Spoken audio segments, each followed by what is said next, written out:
A história dos homens de Deus é a história do confronto. Moisés versus Faraó, Elias versus profetas de Baal, Jeremias versus Ananias, Paulo versus judeus, e aí Paulo chamou aqueles judeus fariseus de cães. Jesus chamou os fariseus de cobras. Não dá para pregar a verdade sem confrontar a mentira. Os falsos profetas enviam as pessoas para o inferno.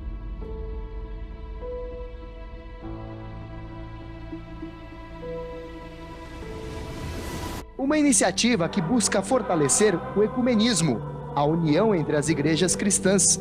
Esse foi o tema central dessa celebração realizada na paróquia São Luís Gonzaga, localizada na Avenida Paulista, em São Paulo. A Igreja Católica tem uma missão, porque ela se entende fiel servidora de Jesus, de restaurar aquela unidade que foi perdida já há muitos séculos atrás. A celebração ecumênica realizada na paróquia São Luís Gonzaga, como não poderia deixar de ser, contou com a presença de representantes de outras igrejas, irmãs da Igreja Católica Apostólica Romana.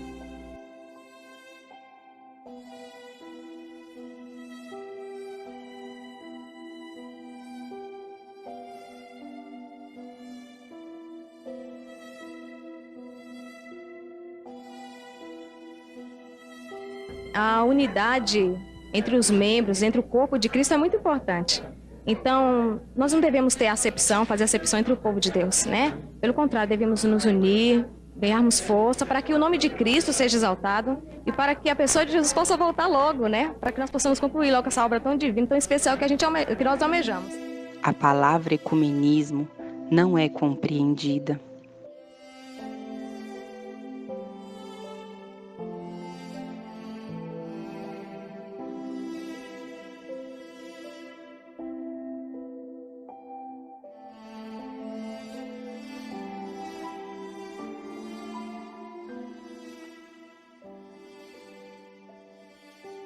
Os hereges estão enviando as pessoas para o inferno. Como não expor os hereges?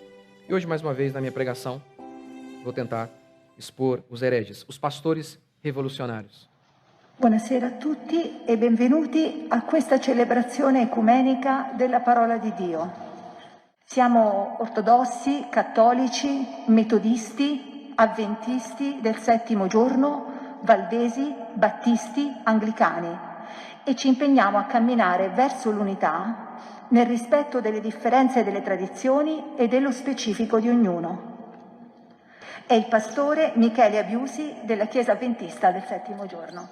Lodo Dio per questo e mi auguro che altre chiese possano entrare a far parte del Consiglio, ma soprattutto che le nostre chiese di appartenenza si aprano verso l'ecumenismo che, come ha detto anche il Papa, io sottoscrivo, non si può essere cristiani se non si è ecumenici. Grazie.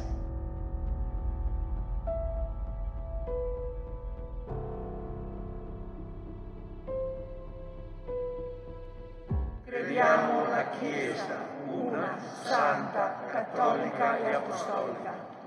Professiamo un solo battesimo per il perdono dei peccati. Aspettiamo la risurrezione dei morti e la vita del mondo che verrà. Amen.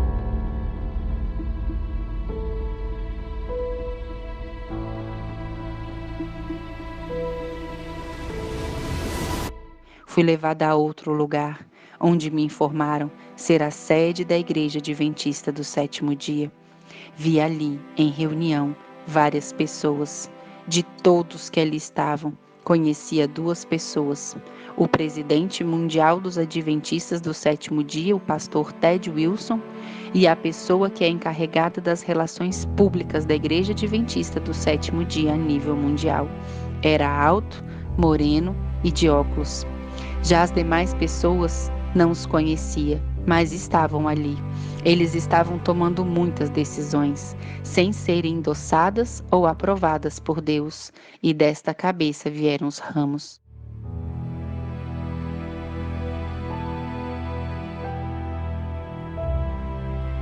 O responsável pelas relações públicas da Igreja Adventista do Sétimo Dia, o que é alto, moreno e usa óculos, ele falou a respeito do tópico ecumenismo e deixou claro que havia um ponto no qual não estavam cumprindo e teriam que iminentemente cumprir. Disse que deveriam ter a mente aberta com relação às pessoas e promover grandemente o amor por tudo e por todos. Ser tolerantes em todo sentido em prol da unidade era o seu lema. Assim, enquanto eles falavam sobre isso e estavam analisando todos estes pontos em perfeita unidade,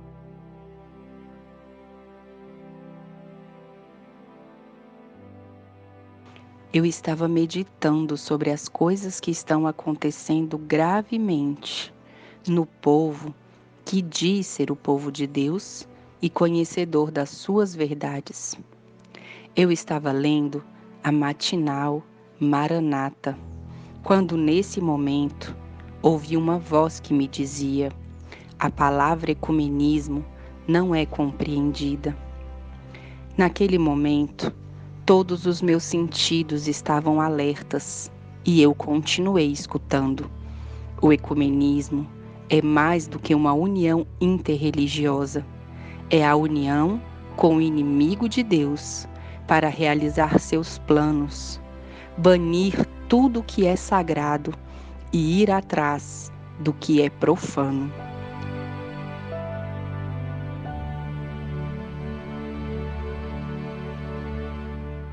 O chamado culto ecumênico é bíblico. Pastores, cristãos, evangélicos, enfim, de todos os credos, eles podem ter esse tipo de celebração? Ou isso é contrário, como por exemplo afirma 2 Coríntios 6, de 14 a 15. Vamos ver o que está escrito lá, no que ele está baseando para ele ter dúvida com relação ao ecumenismo, essas reuniões ecumênicas. Vamos lá.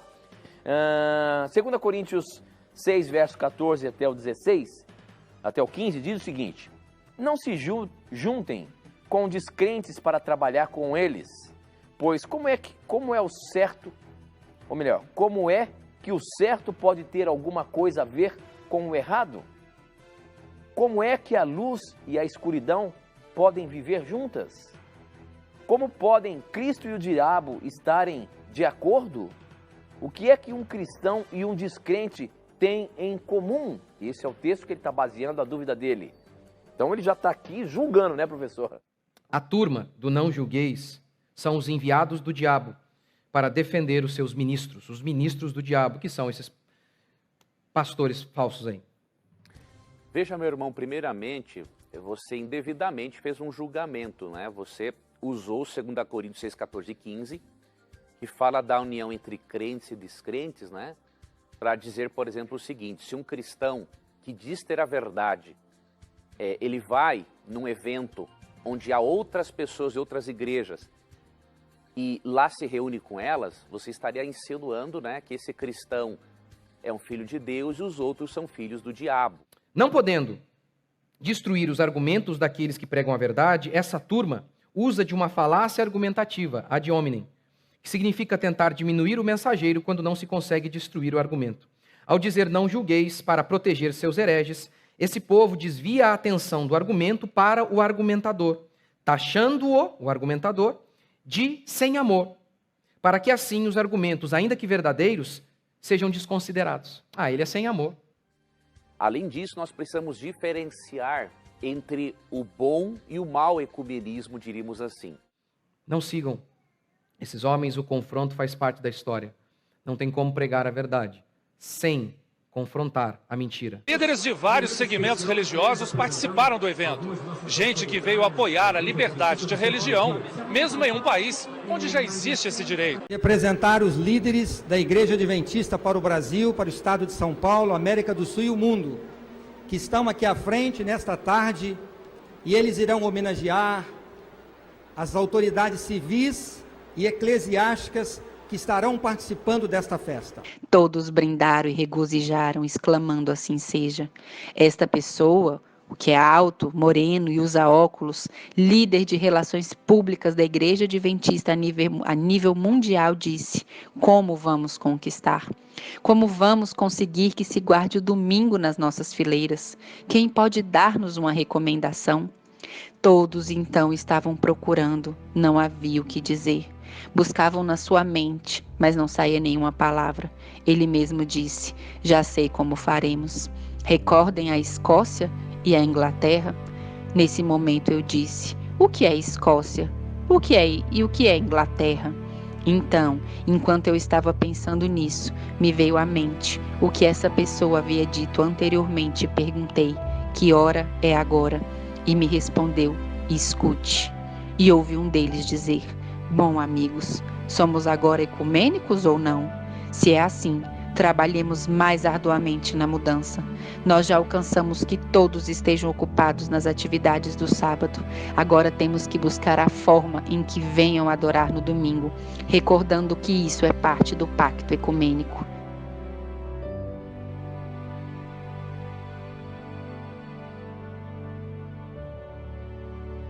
Ato solene na Alesp celebra primeiro aniversário da Lei Estadual de Liberdade Religiosa, de autoria da deputada Damares Moura, do PSDB. A parlamentar, que é presidente da Comissão Conjunta de Reconhecimento de Lideranças Promotoras da Liberdade Religiosa, celebra a data homenageando expoentes religiosos que se destacaram na defesa e na promoção da liberdade religiosa. Essa lei, ela obriga a ver o respeito. É muito triste precisar disso, mas a lei faz as pessoas pagarem por tudo que eles fazem em desrespeito às religiões de matriz africana. A lei, nós podemos dizer que é um estatuto da liberdade religiosa.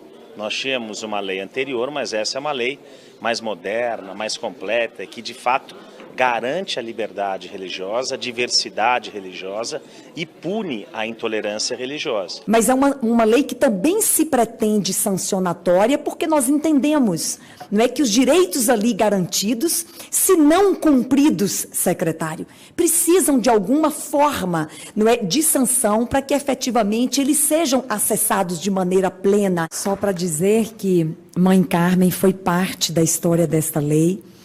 Esta lei foi feita a muitas mãos. E uma das mãos duas das mãos foram as suas, Mãe Carmen. E quando eu vejo uma lei de liberdade religiosa implantada no estado de São Paulo, eu me lembro dessa letra, porque hoje vivemos pessoas intoxicadas de espelhos. O que nós buscamos nas redes sociais é o eco da nossa própria vontade. O que nós buscamos nos nossos relacionamentos é que validem nossa própria percepção. E muitas vezes nos aproximamos apenas daqueles que pensam exatamente igual a nós, como se fôssemos rodeados de espelhos que nos favorecem, até percebermos que uma lei como essa nos faz quebrar espelhos e abrir janelas.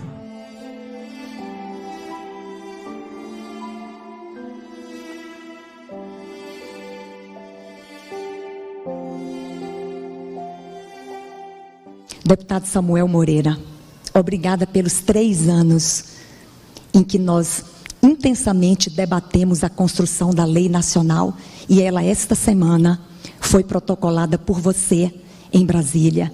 E eu agradeço por vir aqui compartilhar esta grande notícia com esta comunidade que, como percebem, está interessada em garantir um direito tão relevante e significativo. Sobre essa questão da liberdade religiosa. Nós precisamos ter esse sentimento, né? Todo mundo aqui ficou feliz quando o Enem, por exemplo, mudou de sábado para domingo. São 2 domingos seguidos agora, né?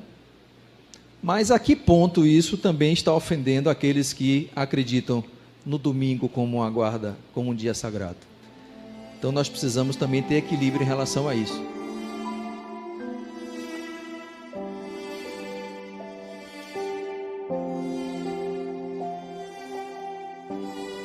E aí, o verso 16 diz que vai ser dada uma marca sobre a mão direita ou sobre a fronte. Uma marca, existirá uma marca daqueles que adoram esta fera. Pequenos, grandes, ricos e pobres, livres e escravos. Eles serão uma marca. Há muita especulação para o que vai ser essa marca. Eu não sei o que vai ser essa marca, mas tem uma marca.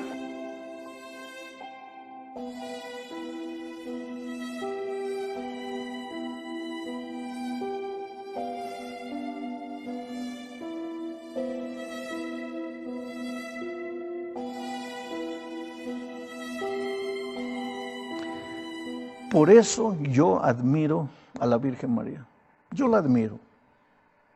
Yo la reverencio.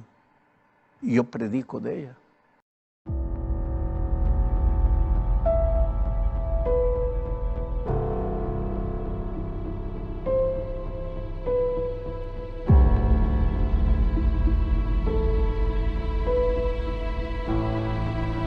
O ecumenismo é mais do que uma união interreligiosa. É a união com o inimigo de Deus para realizar seus planos, banir tudo que é sagrado e ir atrás do que é profano. Sendo assim, o primeiro ecumênico, o príncipe do mal, instigou todos em seu pensamento fatal. Você acha que com essa prática você livrará a sua alma?